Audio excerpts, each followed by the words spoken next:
Hello everyone. Today I'm going to discuss over the subject bookkeeping and basic accounting, and topic is subsidiary books. First of all, I just want to discuss what do you mean by subsidiary books. We can say that subsidiary books are books of original entry, or in the normal course of business, a majority of transactions are either related to sales, purchase or cash. Simple सी language में अगर हम कहना चाहें तो subsidiary books basically वो original entry कहलाती है, या ऐसे बिजनेस के ट्रांजैक्शंस होते हैं जो सेल्स से, परचेज से, कैश से रिलेट करते हैं. ठीक है. So we record business transactions of the same और similar nature in one place, that is subsidiary books. इसी कारण से हम जितने भी बिजनेस के ट्रांजैक्शंस होते हैं उनको हम सिमिलर नेचर के बुक्स में रिप्रेजेंट करते हैं या उसको रिकॉर्ड करते हैं, जिसको हम सब्सिडरी बुक्स कहते हैं. और we can say that we record these transactions in chronological order, और हम उसको एक घटते हुए क्रम में लिखते हैं.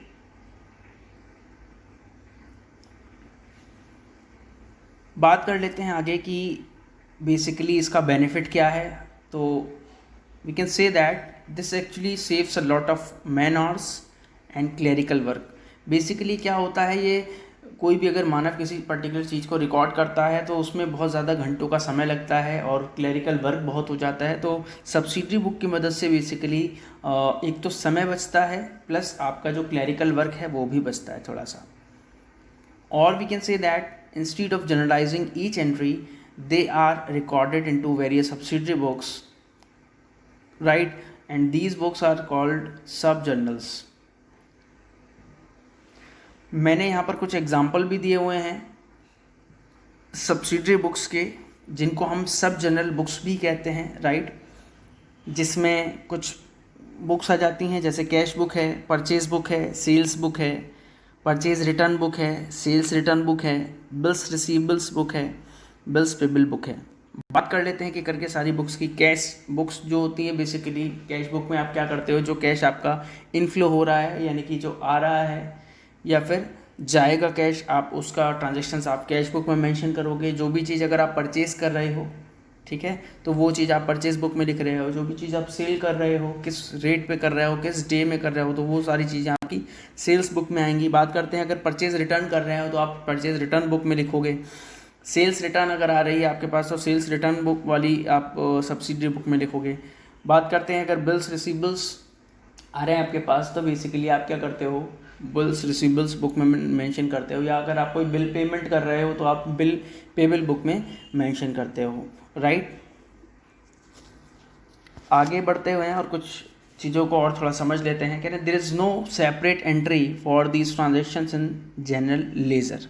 देखिए बेसिकली हम कोई सेपरेट एंट्री नहीं करते लेज़र में, ठीक है. The posting to the ledger account is done from the subsidiary book itself. जो पोस्टिंग की जाती है वो आपकी सब्सिडरी बुक से की जाती है, राइट? सीधे हम लेज़र में कुछ भी लिखने वाले नहीं हैं. पहले हम क्या करेंगे, सब्सिडरी बुक में लिखेंगे, then we will have to note down the other in ledger, right? This method of recording is known as practical system of accounting और इंग्लिश सिस्टम. तो बेसिकली जो ये एंट्री को पोस्ट करने का तरीका है किसी सब्सिडरी बुक में, इस सिस्टम को हम प्रैक्टिकल सिस्टम ऑफ अकाउंटिंग कहते हैं, या फिर इसको हम इंग्लिश सिस्टम भी कहते हैं, right? One thing to remember is that such a system does not violate the rules of double entry system. लेकिन ऐसा हमें नहीं समझना है कि जो डबल एंट्री सिस्टम होता है हम उस रूल को वायलेट कर देते हैं कि हमने खाली सब्सिडरी बुक में एक ही जगह चीज़ों को मेंशन किया, राइट? तो ऐसा कुछ भी नहीं है, कोई रूल हम ब्रेक नहीं कर रहे हैं डबल एंट्री सिस्टम का, राइट? और we can say that all transactions are still affecting two accounts. सारे ही अकाउंट्स, जैसे डबल एंट्री में सिस्टम में क्या होता है, दो ट्रांजेक्शन्स जो हैं बेसिकली टू फोल्ड होते हैं. Every transaction has two fold aspects, that is debit and credit as well, ठीक है. That is called double entry system, जिसको हम डबल एंट्री सिस्टम कहते हैं. यहाँ पर जब हम किसी ट्रांजेक्शन को नोट करते हैं तो वो बेसिकली या तो कैश, परचेज, सेल्स या परचेज रिटर्न, सेल्स रिटर्न, इन सारी बुक्स में ही या सब्सिडरी बुक्स में मेंशन करते हैं. Then we have to maintain the ledger as well, right? Only instead of a journal we are using subsidiary books as the books of original entry. और basically जो subsidiary books होती हैं उसी को ही हम ओरिजिनल एंट्री मानते हैं। ठीक है, चलिए मैं एक छोटा सा एग्जांपल ले लेता हूँ। छोटा सा मैंने एग्जांपल्स लिया है। सेल्स डे, एक particular sales day book use की है मैंने यहाँ पे, एग्जाम्पल भी दिया हुआ है। तो देखिए पहले कॉलम में आपने डेट दी है, दूसरे कॉलम में पर्टिकुलर्स दिया हुआ है, तीसरे कॉलम में आपने इनवॉइस नंबर दिया है, चौथे कॉलम में आपने एल एफ की फुल फॉर्म है लेज़र फोलियो। ठीक है, मैं यहाँ पर स्पेलिंग मेंशन कर देता हूँ, जो बच्चे नए हैं उनको क्लियर हो जाएगा।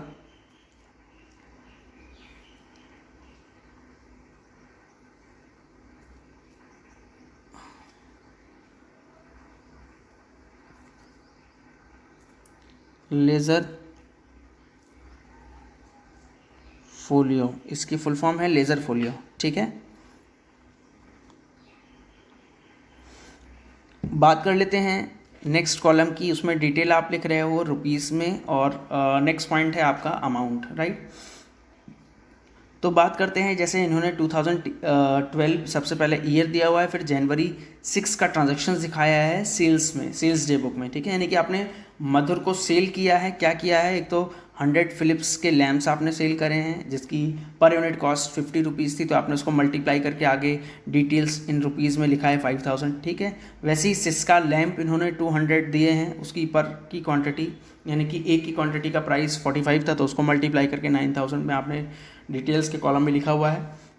देन आपने आर लैम्प्स के नाम से 200 यूनिट्स सेल की हैं, वो भी 40 रुपीज़ पर यूनिट के हिसाब से, तो उसको आपने सबको ऐड करने के बाद देखिए यहाँ पर जो लाइन खींची गई है, इसको समझ लीजिए बहुत अच्छे से। ये जो लाइन खींची गई है, इसके जस्ट सामने आपको इन सारी अमाउंट का टोटल करना होगा और उस डेट को वहाँ पर क्लोज करना होगा। ठीक है, नेक्स्ट आपकी बात कर लेते हैं जनवरी 14 की। आपने विजय जी को कुछ सेल किया है, तो basically 6 table lamps at the rate 30 rupees per unit, तो आपने वहाँ पे 180 डिटेल्स में लिखा हुआ है। ठीक है, वैसे ही आपने ओरिएंट फैंस आपने सेल करें हैं या कैसल्स फैंस सेल करें, तो कंसर्निंग जो अमाउंट हैं दोनों के मल्टीप्लाई करके आपने क्या कर दिया, दोनों का एडिशन किया है। ठीक है, एडिशन करने के बाद आपने उसको नीचे एक एरो बना के उसमें टोटल अमाउंट भी लिख दिया है। ठीक है, तो बस बेसिकली यही होता है सब्सिडरी बुक्स में। ठीक है, मैंने एग्जांपल दिया है यहाँ पर सेल्स डे बुक का। आशा करता हूँ आप लोग को ये लेक्चर समझ में आया होगा। Thank you everyone.